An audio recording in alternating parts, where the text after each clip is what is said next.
It all began when the carnival rolled into town beneath a sky the color of old bruises, its banners flapping in a wind that smelled faintly of rot. The townsfolk, hungry for distraction, gathered at dusk, drawn by the promise of the great pie-eating contest and the masked ringmaster's booming, irresistible voice. The carnival grounds sprawled at the edge of the plague-ravaged village, ringed by flickering lanterns and tents painted with grotesque, grinning faces. The air was thick with the scent of spoiled sugar and damp earth. Shadows moved strangely between the booths. The clown's laughter was just a little too sharp, the strong man's stare a little too empty. At the center stood the main tent, striped in crimson and bone, where the contest would soon begin. Among the hopefuls was Lena, a baker's daughter with a hollow stomach and a desperate hope for the prize money. Her hands trembled as she eyed the other contestants, gaunt, feverish, each one eyeing the pies with a hunger that felt unnatural. The pies, stacked high on silver platters, oozed a dark filling that Lena couldn't quite place.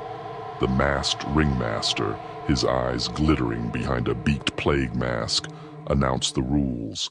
Eat more than your neighbor, and you'll dance with fortune tonight. The crowd cheered, but Lena shivered. The pies smelled of earth and old secrets. With a clap, the contest began.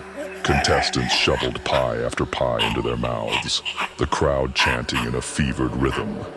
Lena gagged at the taste, sweet, then sour, then unmistakably wrong. Around her, faces contorted, eyes rolling back as the ringmaster's voice grew louder, echoing like a curse.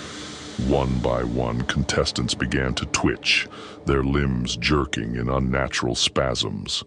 Lena's vision blurred, her heart hammered as she tried to stop, but her hands kept moving, stuffing pie into her mouth against her will.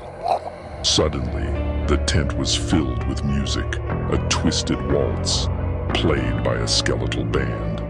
The contestants, Lena among them, rose from their seats, compelled to dance.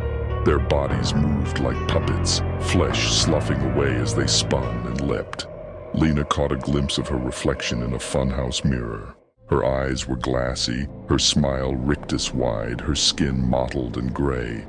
The ringmaster bowed, his mask splitting in a grin. "Welcome to the dance of the dead," he whispered, and the dead around her howled in delight.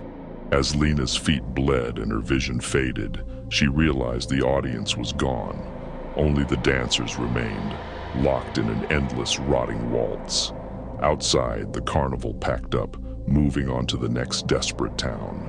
And in the darkness, the ringmaster's voice echoed, "We'll dance again when the moon is ripe and the hunger returns."